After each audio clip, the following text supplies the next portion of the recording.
এটা কার কি আজকে গেছে বলেন? একজনের কোশ্চেন ছিল যে আমরা রাউন্ড লেখা কিভাবে লিখবো। দেখেন, রাউন্ড লেখার জন্য আমরা ইলিপস নিতে পারি। প্রথমে ইলিপস দেব। ইলিপস নেওয়ার পরে আমরা যদি টাইপ টুলে যাই, এখানে একটা টাইপ আছে, টাইপ অন পার্ট টুল লেখাই আছে এটার নাম।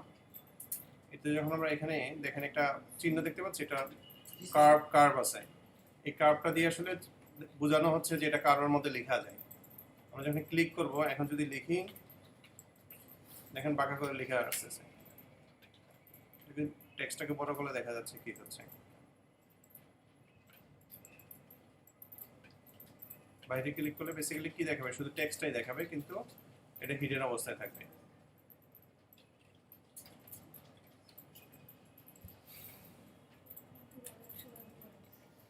হ্যাঁ, এই যে গোল লিখে আপনি এরকম লিখতে পারেন, তারপরে হ্যান্ডেল ধরে ঘোরাতে পারেন ইচ্ছে মতো কোন দিকে বসাবেন।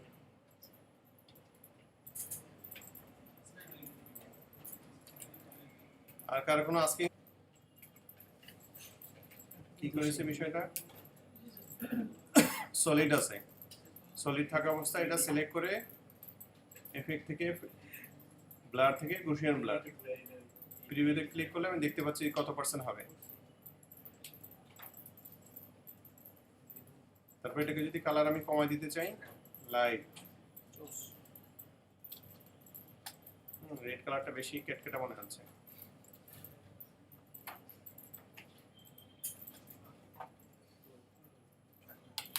বুঝা যাচ্ছে একটা শ্যাডো হয়েছে। হ্যাঁ বলেন। স্যার আমি যদি এটা নিচে একটা শ্যাডো দিতে চাই স্যার, মানে এটার উপরে দাঁড়িয়ে আছে স্যার। বুঝি নাই। আমি বলতেছি স্যার এটার নিচে একটা শ্যাডো দিতে চাই স্যার, মানে সেটা তো আছেই স্যার নিচে স্যার, মানে মনে হবে যে এটার উপরে দাঁড়িয়ে আছে, তাহলে কিভাবে স্যার? এটার উপরে দাঁড়িয়ে আছে। হ্যাঁ স্যার, মানে এই নিচেটা আছে না, নিচে এটা দিবে, এটার উপরে মানে দাঁড়িয়ে আছে। আমি আসলে বিষয়টা বুঝি নাই, আপনি স্যাম্পল দিতে বললে আমি বুঝবো। আমি বুঝিনি আসলে কি বলতে চেয়েছেন। দাঁড়ান, আমি যেটা চিন্তা করছি যদি এরকম হয়, এরকম হতে পারে, I don't know sure. G sir এটাই। সেক্ষেত্রে ব্লারের পরিমাণটা বাড়াই দিবেন।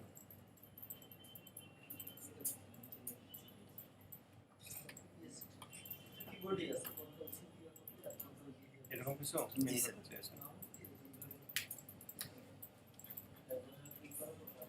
আমি আসলে দেখি নাই জিনিসটা। এটা কিছুই করা হয় না, এটাকে ব্লারের পরিমাণ বাড়ানো হয়েছে, এটা নিচে রাখা হয়েছে, তার উপরে এটা রাখা হয়েছে। আমরা তো জানি যে অ্যারেঞ্জ করতে পারি, তাই না? অ্যারেঞ্জ ব্রিং টু ফ্রন্ট দিয়ে দিলাম, এটা উপরে আছে, এটা নিচে আছে, এটা মাঝামাঝি জায়গায় দিয়ে দিলাম, শেষ। এখন মনে হচ্ছে এটার উপরে দাঁড়ানো, এরকম। জি স্যার। তো লোগো বানাতে খুব কাজে লাগবে না? জি স্যার। আচ্ছা, আর কার কি সমস্যা বলেন? ইলাস্ট্রেটরে এই যাবত যা করেছেন অথবা কোনো কিউরিসিটি আছে বলেন, যে এটা কিভাবে জানবো বা জানার ইচ্ছা যদি থাকে স্যার মূল বিষয় বলেন। টুলের নেক্সট টুলটা কি মেশ টুলের ইউজ, মেশ টুলের ইউজ আসলে ব্যাপক, তবে সিম্পলিফাইড ইউজ হলো আপনি মেশ টুলে যখন যাবেন, কোনটা মেশ টুল? স্যার এই যে নিচে স্যার এইটা, এই নিচেরটা এটা স্যার। এখানে যাবেন, ক্লিক করেন, মেশ টুল তৈরি হবে। এখন ধরেন এই পয়েন্টটা সিলেক্ট আছে, এই অবস্থায় আপনি কালার চেঞ্জ করতে চান, কালার চেঞ্জ হবে। আর একটা ক্লিক করে নতুন পয়েন্ট হলো, সেখানে আপনি কালার দিতে পারেন, এটাকে ধরে সরাতে পারেন। বিভিন্ন শেপ তৈরি করা যায় মেশ টুল দিয়ে।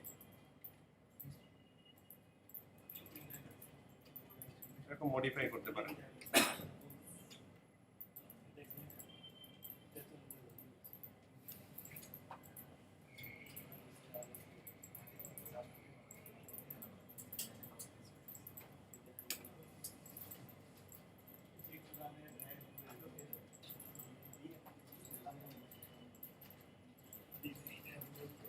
বুঝতে পারছেন বিষয়টা? জি মেশ টুলটা কিভাবে কাজ করে? অ্যাঙ্কর ধরে ধরে আপনি সরাতে পারবেন। মেশ টুলে অনেক কাজ আছে, মেশ টুল দিয়ে অনেক সুন্দর সুন্দর জিনিস বানানো যায়, গোলাপ ফুল বানানো যায়, মানুষের চেহারা বানানো যায়। একটু আর্টিস্টিক মাইন্ড থাকলে এটা সম্ভব। এখান ধরে কন্ট্রোল করা যায়, অনেক কন্ট্রোলিং আছে।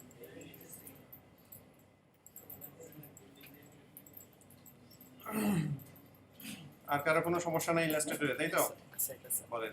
মাঝে মাঝে আমরা বিভিন্ন ডিজাইনের মধ্যে দেখি যে যে লেটারগুলি আছে লেটারগুলি কাটা বা লেটারগুলি একটু মডিফাই করা লম্বা চওড়া এটা জিনিসটা একটু ওটা ক্রিয়েট আউটলাইন করে নেবেন। যদি মনে হয় যে কোনো টেক্সট, মনে করেন আমি একটা কিছুদিন আগে লোগো বানিয়েছি, লোগোটা ছিল এরকম,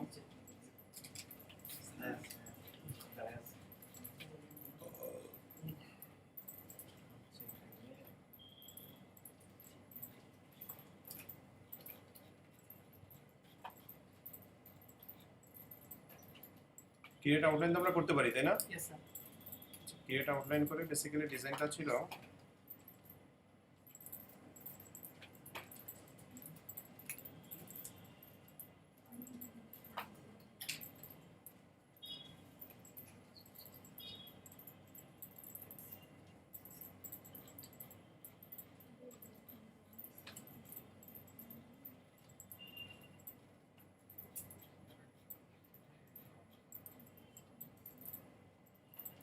মনে করেন এটা গ্রুপ আছে, তো এটাকে আনগ্রুপ করে ফেলবো। এটা গ্রুপ আছে, গ্রুপ করা যাবে না, এটা রিলিজ করতে হবে, এক্সপান্ড করতে হবে। সম্ভবত কম্পাউন্ড আছে, কম্পাউন্ড রিলিজ করতে হবে। এটাকে আমি হাইড করে রাখলাম। বেসিক্যালি কি করবো, এটা আমার একটা টেকনিক শিখিয়েছিল না, যে ব্যাকে ডিভাইড করা যায়, ডিভাইড বিলো। হাইড করা জিনিসটা আমি শো করালাম। মনে করেন এটা একটা লোগো হয়েছে।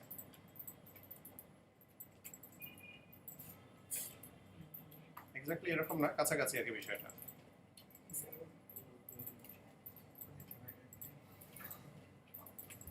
বুঝছেন ডিভাইডার কখন ইউজ করবেন? জি স্যার। আর কারো কোনো আস্কিং? স্যার এখন যদি এর ভিতরে জায়গাটা স্যার যদি রং কোনো অন্য কালার করতে চাই তাহলে কি করতে হবে? এর কালার চেঞ্জ করতে চান? না স্যার এর না স্যার এর ভিতরে যেতে আছে কোন জায়গাটা? এই যে সাদা জায়গাটা স্যার এই জায়গা, এ এ এর ভিতরের গোল জায়গাটা এই ভিতরটা। জি স্যার এটা তাহলে এটাকে আপনি চেঞ্জ করতে চাই। এটাকে করতে হলে যে এখন দেখেন এটা কম্পাউন্ড করা আছে।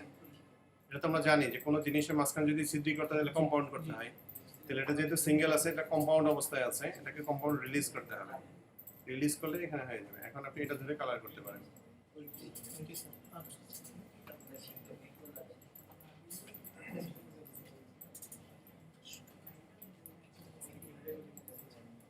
আর সবাই মোটামুটি মাস্টার না ইলাস্ট্রেটরে? স্যার স্যার তাই কেউ কিছু জিজ্ঞাসা করছেন না?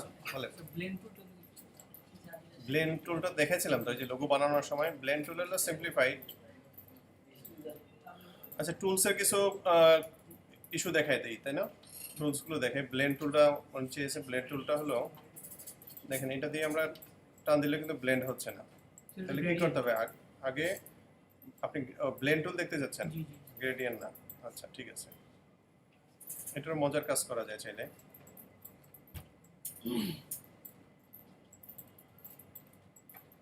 দুটাকে আউটলাইন করলাম। এটার কালারটা হয়তো আমি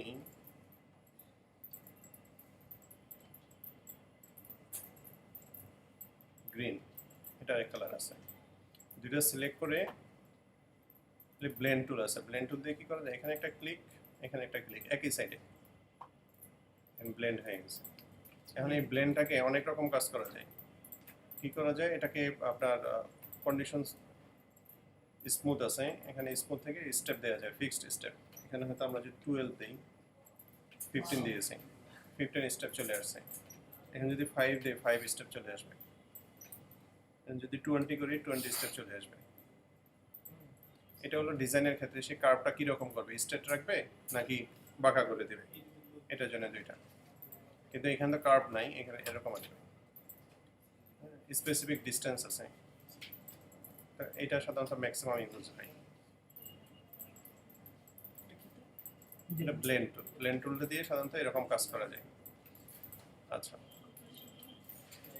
আচ্ছা, এই প্লেটটা মানে বিশেষ করে টাইপোগ্রাফি, আমি কয়েকটা প্লেট আপনাদেরকে একটু শিখাই, একটু খেয়াল করে দেখবেন সবাই, একটু কনসেন্ট্রেশন দেন। যেমন রেকর্ড হচ্ছে। টেক্সট টুল নিয়ে যখন কাজ করব, অনেকেই দেখি যে একটু বাঁকা টাকা করে টেনে টুনে উল্টাপাল্টা করে ফেলছি। এটা আসলে কখনই করা ঠিক না। টেক্সট যখন আমরা ছোট করব আমরা চেষ্টা করব সবসময় ফন্ট থেকে ছোট করার জন্য, যেটা কত ফন্ট আছে। হ্যাঁ, এখানে 18 আছে, আমরা এখান থেকে সেট করতে পারি, সাইজগুলো ঠিক করতে পারি। এখানে কিছু কন্ডিশন দেওয়া আছে, এটা ম্যাক্সিমামই অটো থাকে, কিন্তু অটোর সাথে কিছু রেস্ট্রিকশন মানে ডিজাইনের কিছু ডিসেন্সির জন্য এটাকে কাস্টমাইজ করতে হয়। মনে করেন আমার ফন্টটা আছে 14, তাহলে এটার হওয়া উচিত কত? এটা হলো 2.5%। আড়াই বলতে যেমন এটা যদি 14 হয়, সরি 3 টাইমস হবে, 3 টাইমস না, মানে 21 যদি হয় তাহলে কত হবে, কত টাইমস হবে এটা?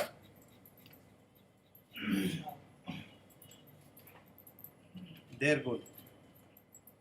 তাইলে ফন্ট যা হবে তার দেড় গুণ হবে, কিন্তু তাও একটা নির্দিষ্ট 30-এর মধ্যে যখন থাকবে। কিন্তু 30-এর মধ্যে যখন যাবে ফন্টটা তখন আর এরকম হবে না।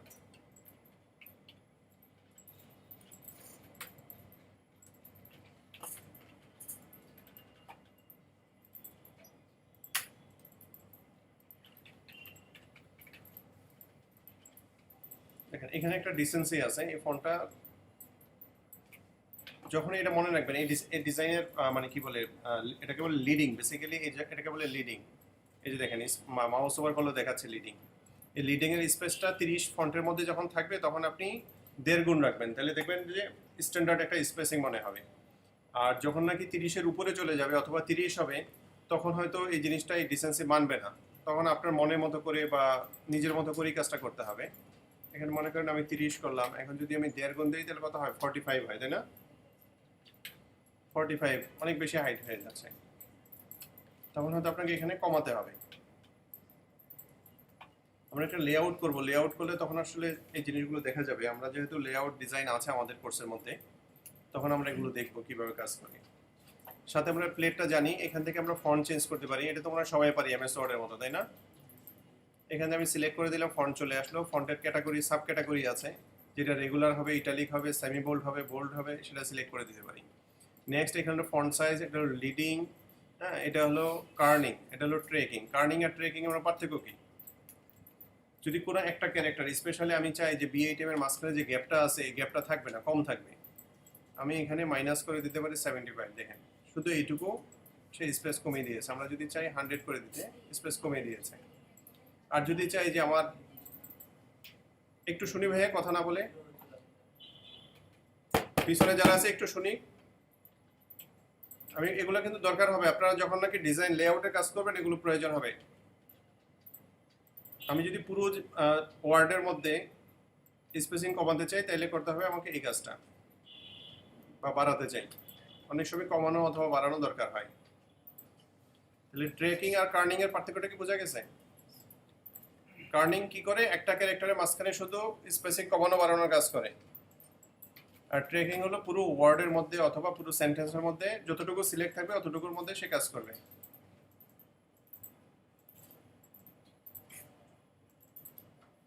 আচ্ছা, তারপরে সরি, এটা হলো ভার্টিক্যালি স্কেল করা যায়, টাইপকে ভার্টিক্যালি স্কেল করা যায়। আমি 25% করছি। দেখেন ফন্টের সাইজ ঠিক আছে, লিডিং ঠিক আছে, কার্নিং, ট্রেকিং সব ঠিক আছে, কিন্তু সে ভার্টিক্যালি ছোট করে দিয়েছে। তো আমরা যখন ডিজাইন করব এই কাজটা করব না, এখানে সবসময় 100% রাখার চেষ্টা করব। অনেকেই এটা করে ছোট বড় করে দেখা যায় যে আর রেশিও মিলাতে পারে না। এটা হলো হরিজন্টালি আমরা স্কেল করতে পারি। ফন্টের সাইজ ঠিক থাকবে, সবই ঠিক থাকবে, কিন্তু হরিজন্টালি সে স্কেল হবে, কমতেও পারে বাড়তেও পারে। হ্যাঁ, একটা হরিজন্টালের কাজ করে, একটা ভার্টিক্যালের কাজ করে।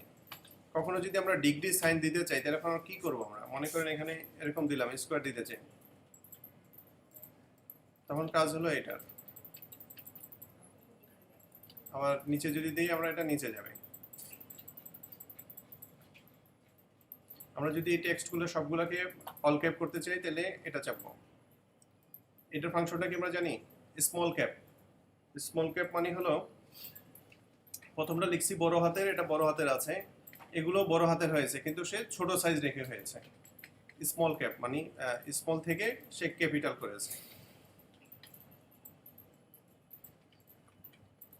অথবা এখানে এই চিহ্নটা আছে, যদি আমরা এটা এখান থেকে তা করতে চাই, এটা আছে এমএস ওয়ার্ডের মতো। অনেক সময় দেখা যায় না, কোথাও হয়তো আমি একটা প্রাইস দিয়েছি $25, এটাকে আমি কেটে দেখাতে চাচ্ছি না, আমি 25 না লেস করে দিতে চাই, তখন আমি কি করব? তখন দেখেন একটা এই যে স্ট্রিক থ্রো কেটে দিতে পারি। এগুলো ম্যাক্সিমাম কিন্তু এমএস ওয়ার্ড যারা পারেন এগুলো এমএস ওয়ার্ডের ফাংশন, আন্ডারলাইন করতে পারি।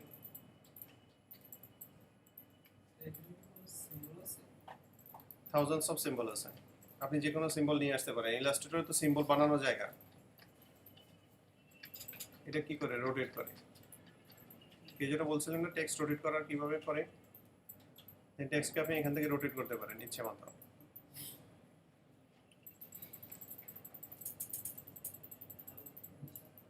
আপনি চাইলেন এরকম একটা ডিজাইন করবেন, মজার না?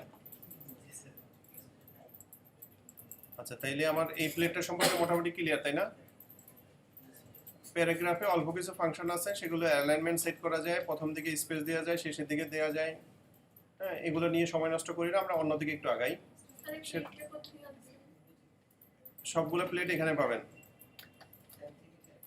এই যে টাইপের মধ্যে দেখেন ক্যারেক্টার আছে, ক্যারেক্টার গ্লিপস আছে, এই যেন শেপের কথা বলেন না,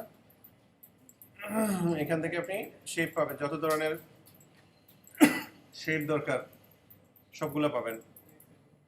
এই গ্লিপস আনা যায়, এখানে এন্টার ফন্ট আছে, আপনি নির্দিষ্ট কোনো শেপের ফন্ট যদি থাকে তখন এটা আনা যায়। মনে করেন এখানে আছে কই ফন্টোসাম, নাই তো অল্টার ফন্টোসাম, একটা ফন্ট থাকার কথা, আসতেছে না।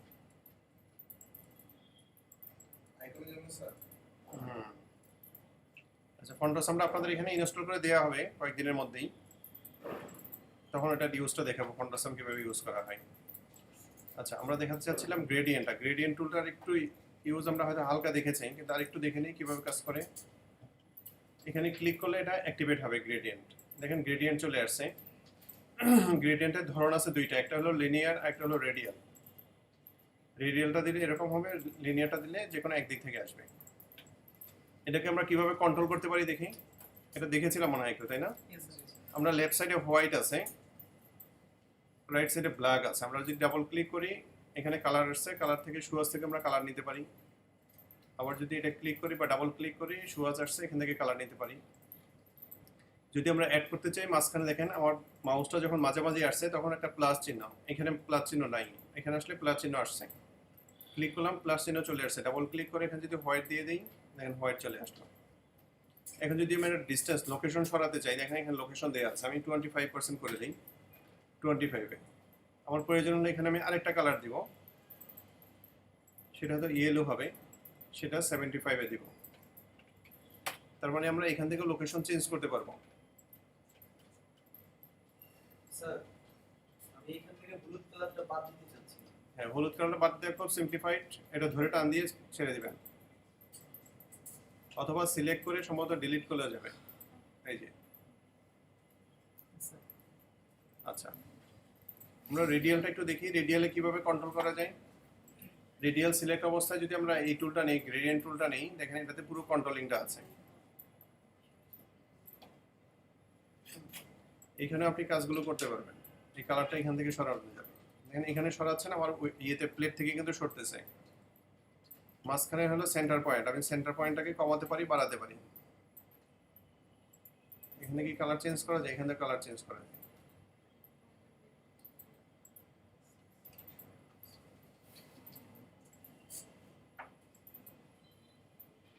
কোনো একটা জায়গাকে আমরা সেন্টার চেঞ্জ করতে চাই, দেখেন এটাকে ধরে সেন্টার চেঞ্জ করা যায়। যদি আমি নতুন করে তৈরি করতে চাই, যে কোনো জায়গায় ক্লিক করে টান দিব, তাহলে নতুন একটা সেন্টার তৈরি হবে, নতুন করে কন্ট্রোল সেটিং হবে।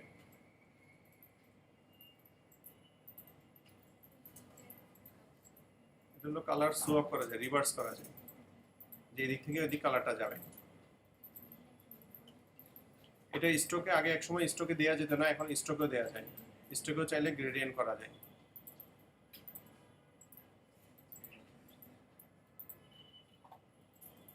স্ট্রোকে গ্রেডিয়েন্টের কিছু সুবিধা দিয়েছে।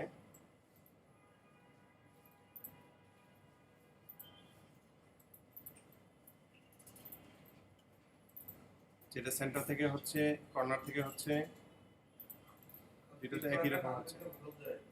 সরি, ফিল কালার নান করে দিলে ভালো বোঝা যেত।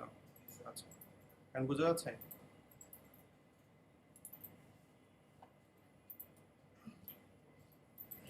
ডিগ্রি ঘোরানো যায় এখানে, যে আমি ফিল্টারটা কত ডিগ্রিতে ঘুরবে, এটা মনে হয় রেডিয়ালে হবে না, লাইনারে হবে। যে ডিগ্রিটা ঘোরানো যায়, যেটা বেসিক্যালি আমরা হাত দিয়ে করতে পারি। সরি, ডিগ্রিটা এখানে দিচ্ছে না। নর্মালি ফিল কালারে যখন থাকি তখন ইচ্ছা করেই আমরা এখানে ডিগ্রি ঘোরাতে পারি, যে কত ডিগ্রি যাবে।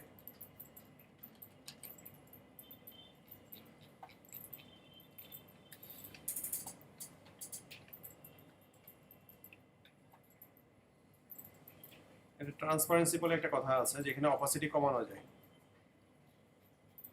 মনে করেন আমরা এই জিনিসটার অপাসিটি কমাতে যাই, তাহলে এখান থেকে অপাসিটি কমাতে পারি।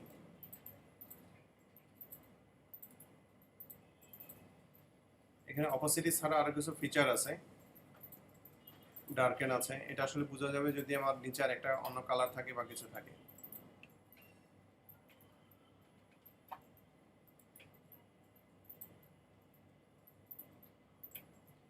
এটা সিলেক্ট অবস্থায় যদি আমার নর্মাল থাকে তাহলে কি দেখাচ্ছে, এরকম। এখানে বিভিন্ন ফিল্টার আছে, এগুলোর ইউজ বেসিক্যালি ফটোশপে খুব বেশি হয়।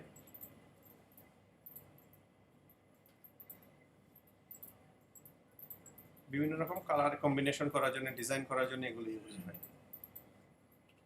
এখানে কিছু সিম্বল আছে, আপনি সিম্বলগুলো নিয়ে কাজ করতে পারেন।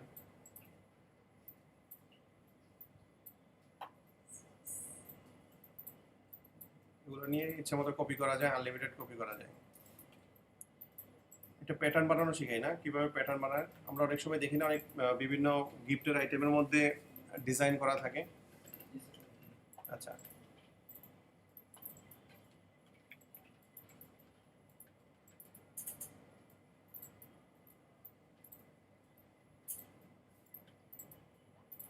মনে করেন এরকম স্টাইলটাই করলাম, এটাকে ক্রিয়েট আউটলাইন করবো।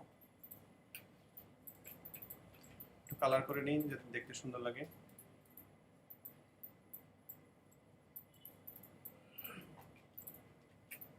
এটা সিলেক্ট করে,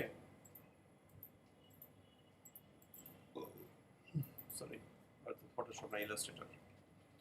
তাহলে কি করবো, এখানে প্যাটার্ন, কালারের মধ্যে প্যাটার্ন আছে। সুয়াচ কই,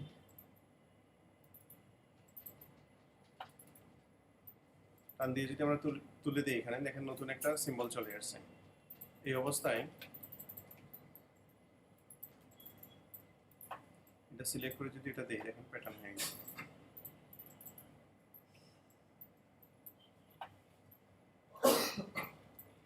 প্যাটার্ন বানানো দেখেন কত সিম্পলিফাইড।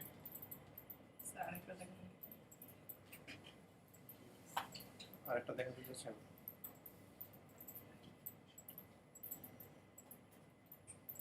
পিঙ্ক কালারটা আমি সলিড কালার দিই, এটাকে একটু ডিজাইন করি না।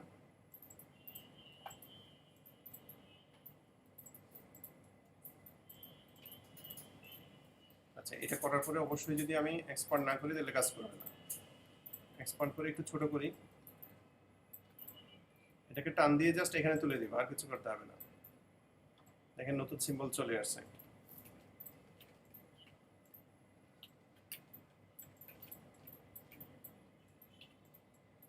আমি একটা এরিয়া নিব, এরিয়া নিয়ে তার মধ্যে সিলেক্ট করে দিলে প্যাটার্ন চলে আসবে। প্যাটার্নটা হয়তো বেশি ডিপ কালার হয়ে গেছে। যদি স্পেস দিতে চান, মনে করেন যে আমার এই ডিজাইনটা পছন্দ হচ্ছে না, আমি একটু ডিফারেন্ট স্টাইল করতে চাই, দেখেন কি করা যায়।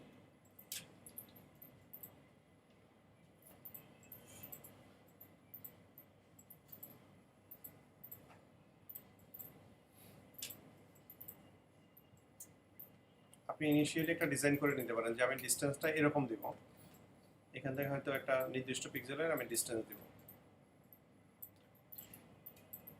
4টাকে ধরে এট এ টাইম নিয়ে আসেন এখানে।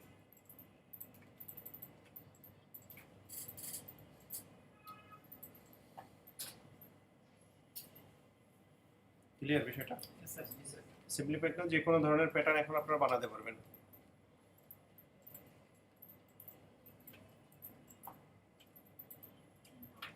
অ্যাকশন তো দেখিয়েছে অলরেডি, তাই না? অ্যাকশন দেখানো হয়েছে, অ্যালাইনমেন্ট হয়েছে, ব্রাশের ইউজটা আসলে সরি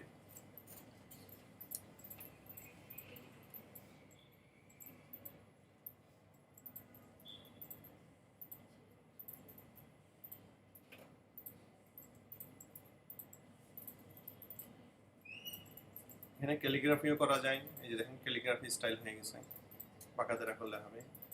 এই ব্রাশগুলো বানানো যায়, এগুলো আসলে অনেক সময় সাপেক্ষ বিষয়, তো এই শর্ট টাইমের মধ্যে দেখানোর মতো উপায় নেই।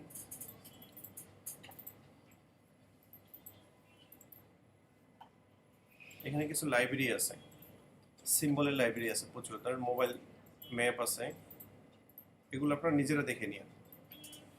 মোবাইল আছে, মোবাইল মানে কি বেসিক্যালি মোবাইল নেভিগেশনের জন্য বা মোবাইল ডিজাইন করার জন্য এসব আইকনগুলো প্রয়োজন হয়, সেই আইকনগুলো আপনি ইউজ করতে পারেন।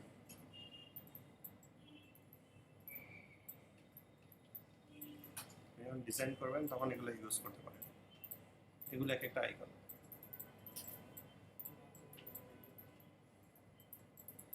হচ্ছে লাইব্রেরি আছে, ধরেন মেটাল ধরনের আপনি কালার চান, দেখেন মেটালের কালার চলে এসেছে। মনে করেন আমরা একটা শেপ বানিয়েছিলাম না, এই শেপগুলোর কালার যদি আমরা চাই একটু মেটালিক করতে, সিলেক্ট করে একটু মেটালিক মেটালিক ভাব আছে কালারের মধ্যে, ওইখানে আসলে একটু ডিপ দেখা যাচ্ছে। কালার লাইব্রেরি কে যেন একবার জিজ্ঞাসা করছিলেন কত কালার লাইব্রেরি বা কোথায় পাওয়া যাবে, এখানে হিউজ কালার লাইব্রেরি আছে, এখানে দেখে নিন। গ্রাফিক্স স্টাইল আছে,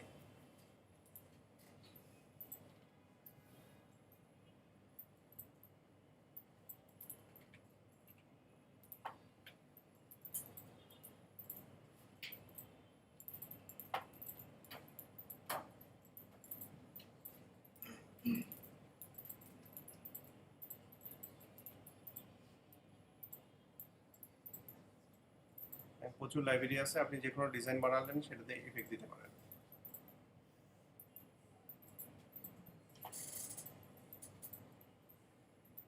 গ্রাফিক্সের আরো লাইব্রেরি আছে, মনে করেন নিয়ন ইফেক্ট দিতে চান আপনি,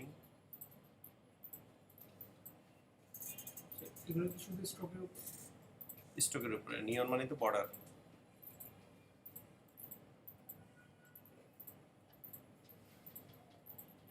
আপনি বানাতে পারেন, বানিয়ে লাইব্রেরি করতে পারেন। স্ট্রোক সম্পর্কে দেখানো হয়েছে, তাই না? Separate preview, pattern, path finder, navigation, link. আচ্ছা লিঙ্কটা একটু দেখাই, এটা একটু প্রয়োজন। লিঙ্কটা হলো আমরা ইলাস্ট্রেটরে যখনই কোনো ইমেজ ইউজ করব, মনে করেন ফাইল মেনু থেকে প্লেস দিয়ে আমরা একটা ইমেজ আনতে চাই, এখানে আমি হয়তো এই ইমেজটা ইউজ করব, দেখেন প্লেস চিহ্ন চলে আসছে, প্লেস করলাম,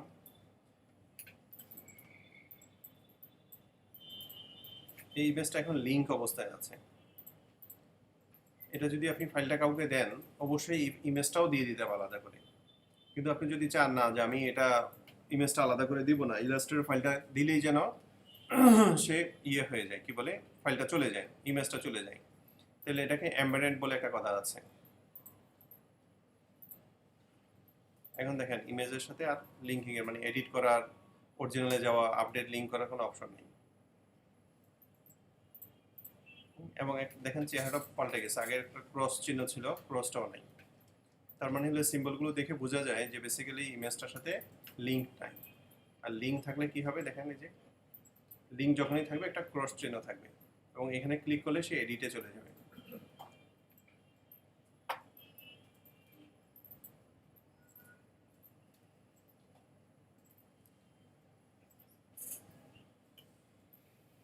এই মোটামুটি ইলাস্ট্রেটরের